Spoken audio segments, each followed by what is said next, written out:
बेटा आज हम लोग गोइंग प्लेसेस का लॉन्ग आंसर डिस्कस कर रहे हैं।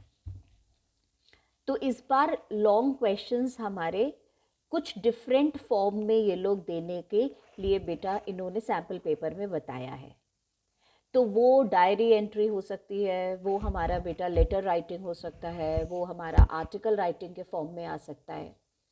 तो जो हमारे कंटेंट्स हैं वो एज इट इज़ रहेंगे, जो मैटर लिखना है वो तो वही रहेगा। और जब हम लॉन्ग आंसर लिखते हैं we have to divide our answer into 3 paragraphs. Paragraphs में डिवाइड करने का मतलब है बेटा कि हम हर पैराग्राफ में कुछ नया पॉइंट लिख रहे हैं। तो हम अपने कंटेंट्स को अगर पैरा में डिवाइड करके लिखेंगे तो वो ज़्यादा विजिबल होगा। और एक फ़ायदा और हो जाता है कि हम इररेलेवेंट नहीं लिखते हैं। So you have to understand what the question is asking and you have to frame your answer. मैं हर बार में एक ही बात करती हूँ और वो ये है बेटा, ये आर्ट डेवलप होनी चाहिए कि वो जो पूछ रहे हैं उसके हिसाब से लिखो। अगर कुछ भी उठा के लिखते हो then you get average marking. तो वो एवरेज मार्किंग नहीं करना है।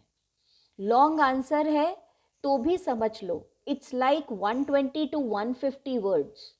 तो 120 to 150 वर्ड्स का मतलब 12 to 15 sentences we have to write down, you know. It's like बेटा जैसे आप ये मान लो कि आपके एग्जाम की कॉपी का पूरा एक शीट जो है वो बहुत आराम से कवर होता है। तो उसको ऐसा नहीं कि हाँ जी 2 पेजेस का लिख दिया और अब मार्क्स मिल जाएंगे, ऐसा कुछ भी नहीं होने वाला है। ऐसी हमें बहुत ही ज़्यादा पिनलाइज करता है अगर हम लंबा लिख रहे होते हैं।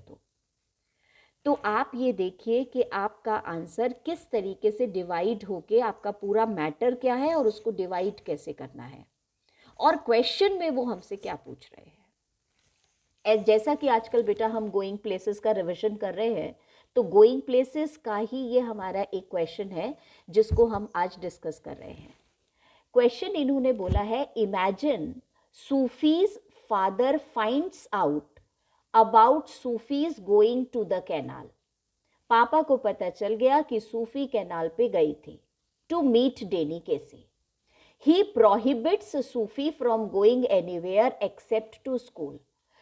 और फादर को बड़ा गुस्सा आया और उन्होंने कहा अब तुम कहीं भी नहीं जाओगी, अब तुम सिर्फ स्कूल से घर और घर से स्कूल। प्रोहिबिट करने का मतलब मना कर दिया उसको।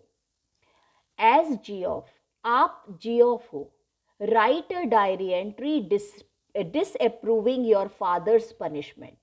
और आप डायरी एंट्री कर रहे हो, अपनी डायरी में लिख रहे हो कि आप फादर की पनिशमेंट जो उन्होंने सूफी को दी है उसे डिसअप्रूव करते हो, उसे रिजेक्ट करते हो। बाय साइटिंग का मतलब by giving your reasons for being sympathetic to Sufi. और सूफी के लिए आप सिंपैथेटिक हो ये भी आपको बताना है। You may begin this way. तो दिस वे में बेटा ऐसे इन्होंने डेट वगैरह डे टाइम दिया हुआ है और हमें फर्स्ट लाइन दी हुई थी।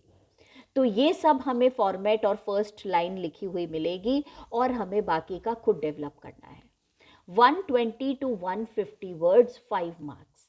तो 120 to 150 वर्ड्स का मतलब पूरा एक शीट जो है हमारे एग्जामिनेशन कॉपी का वो इजीली फिल हो जाता है।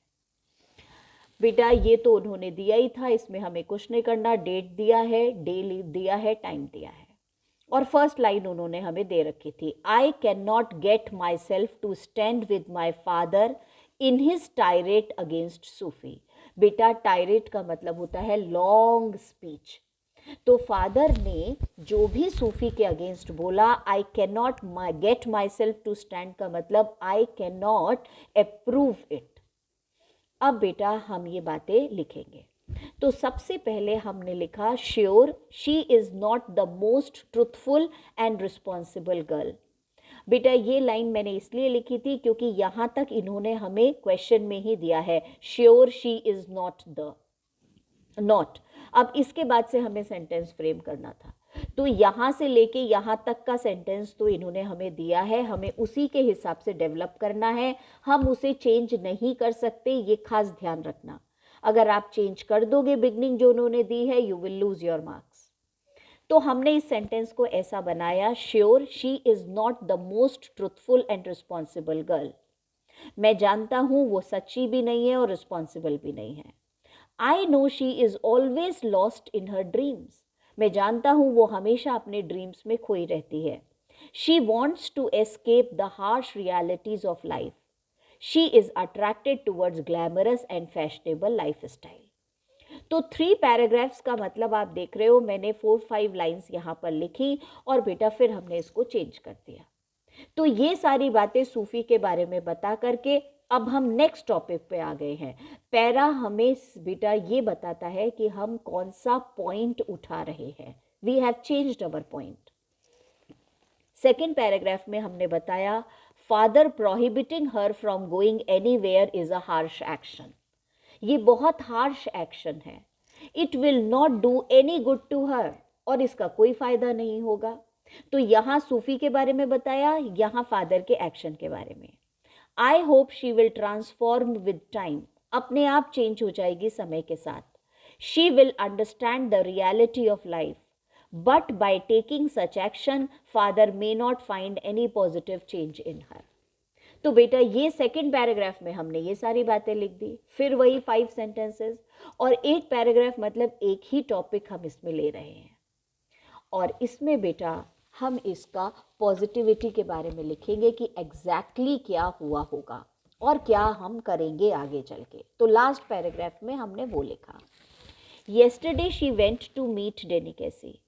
Perhaps she is telling the truth. शायद सच में ही कह रही थी that Casey had come to meet her. She was giving such minute details. छोटी छोटी बातें बता रही थी, शायद वो सच कह रही हो। She can not lie to me. वो मुझसे तो झूठ नहीं बोलेगी।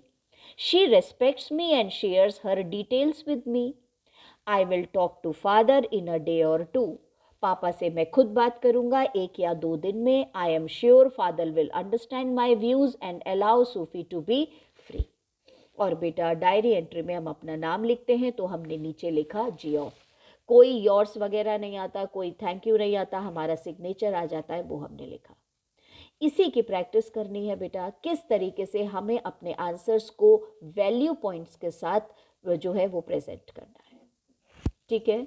If you have any problem you can just share with me. Bye.